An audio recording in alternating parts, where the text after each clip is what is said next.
Tapos, ito yung force triangle natin kanina. I-apply na naman natin yung cosine. So, kanina, in-apply natin yung so. So, ngayon, yung naman, CAH. So, cosine theta, meaning yung cosine 30 degrees. Tapos, adjacent natin, ang adjacent or dikit ng angle natin, aside from dito sa hypotenuse, ang dikit niya, yung fx. So, fx yung isusulat natin dito. Tapos, sa baba, hypotenuse. So, ang given na hypotenuse dito sa first triangle, itong 200 kasi siya yung pinakamahaba. 200. So, meron na tayong equation, cosine 30 degrees equals sa fx over 200. So, i-cross multiply lang. So, once na mag-cross multiply natin, sa kabilang side ng equation, so magiging 200 cosine 30 degrees fx. So,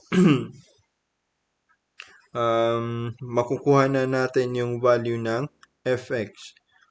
So, meron tayong fx is equal sa 173 pounds. So, proceed tayo dito sa illustration number 2. Determine the components of 300 pounds force directed down to the right at a slope of 2 to 3 as shown in the figure. So, what if walang given na angle? Kasi slope yung given. So, yung slope, tinatawag natin na slope ay yung rise over run. So, ang dinidetermine sa slope ay kung gaano ba ka-steep yung line natin. Kung yung pagka-inclined ng line natin. So, parang same lang siya sa angle, pero hindi degrees yung given, kung hindi gaano kahaba yung rise at gaano kahaba yung run. Meaning ng rise, yung vertical natin, tapos gaano kahaba yung horizontal natin, run. So, ang gagawin natin dito, apply natin ng same triangle. Kasi, makakakuha tayo ng force triangle gamit itong force. Kasi, yung sinabi natin na pwede nating i-component, tapos apply natin ng parallelogram since same length yung isang side. So, gagawa tayo ng triangle. Tapos, pangalawang triangle natin, itong triangle ng slope na given natin. Itong 2 at saka 3. So, meron tayong ito yung for Fy at saka Fx. So, ito yung kukunin natin ng force triangle. So, i-transfer natin to. Ito yung i-isolate natin. Ito, kinuha dito, tapos nilagay natin dito, force triangle. So, since magkasing haba itong Fx at saka dito, sa side na to, using the principle of parallelogram law. So, i-transfer muna natin para makakreate tayo ng triangle. Tapos, yung slope natin dito, 2 at saka 3, since right triangle yan, so, mayroon tayong pangalawang triangle. So, ayan yung magiging final. Kukunin natin yung hypotenuse nito gamit yung c squared is equal sa a squared plus b squared. So, dito naman, ibaba natin itong fx. So, nakakreate na tayo ng triangle. So, dalawa na yung triangle natin. Force triangle at saka yung slope triangle natin. Ayan. 2, 3, at saka square root of 13. Then, ratio and proportion tayo. Partner by partner. So, dito, yung 300 pounds, ang partner niya sa kabila, yung square root of 13. Tapos, kung kukunin natin yung Fy, ang partner ng Fy sa kabila ay yung 2. So, pinartner natin yung 300 sa square root of 13 at saka yung Fy dito sa 2. Tapos, nakuha natin using cross multiplication kasi yung 2 i-cross multiply doon sa kabila. So, ang final answer ng Fy natin equals sa 166.41. Then, pangalawang triangle, gayahin din natin to, pero at this time, ang gagamitin natin dito, fx. So, 300 partner sa square root of 13. Tapos, dito naman sa kabila, square root of, dito naman sa kabila, fx. Tapos, ang partner niya, square root, ang partner ng fx dito sa kabila ay 3. So, fx over 3.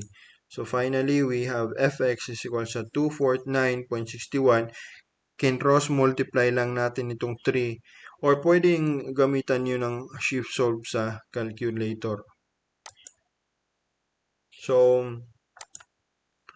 mayroon tayong pangalawang method. So, if hindi ka gagamit ng same triangle, pwede mong gamitin, kuha ka na lang ng angle. So, paano kumuha ng angle?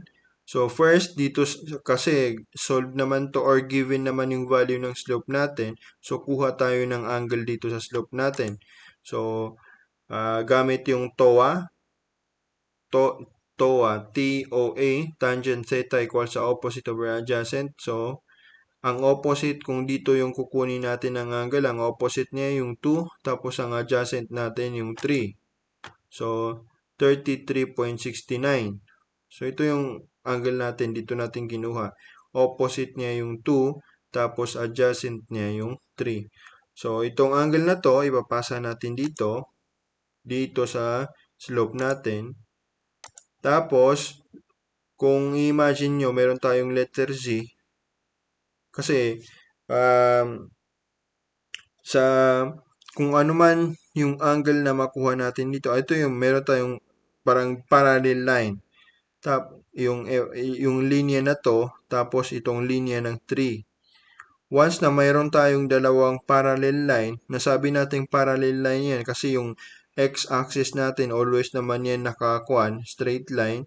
Tapos yung kinuha nating slope, horizontal at saka vertical. So, nakaparallel din itong 3 sa horizontal. So, meaning nakaparallel itong 3 sa x-axis.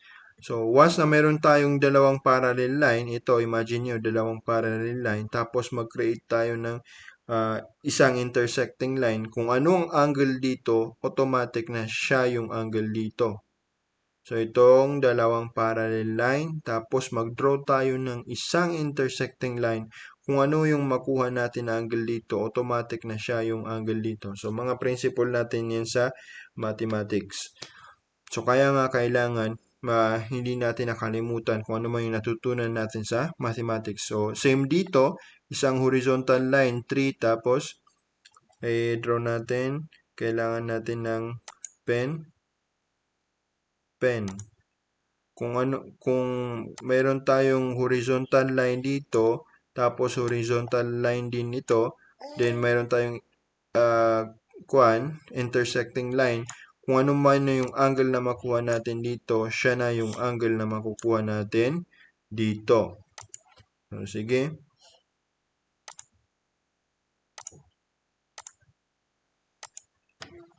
So, continue tayo. So, since meron tayong 33.69 dito, so meron din tayong 33.69 dito. So, ipasang lang natin dito. Meron tayong 33.69. So, yung angle natin dito, kung mapapansin nyo, taken from x. So, balik tayo ulit sa paraan ng pag-solve natin kanina. So, gagawa lang tayo ng forced triangle na mayroong angle given na angle. Diba? Ito ang angle na to, kung mapapansin nyo, naka-attach sa x-axis. So, if the angle is taken from x-axis, automatic na ang gagamitin natin kay fx ay cosine, tapos ang gagamitin natin kay fy ay sine. So, proceed ulit. So, fx is equal sa 300 cosine 0.69, cosine 33.69. So, kung ang question nyo, bakit diretso na to? So, balik tayo doon sa diniscuss natin na gumawa tayo ng forced triangle, tapos in-applyan natin yung cosine equals adjacent over hypotenuse. Tapos, yan yung final answer, 249.62. Sa fy naman, ginamitan natin ng sine. So, yung sa So, kung hindi nyo ito naintindihan, balik kayo doon sa example number 1.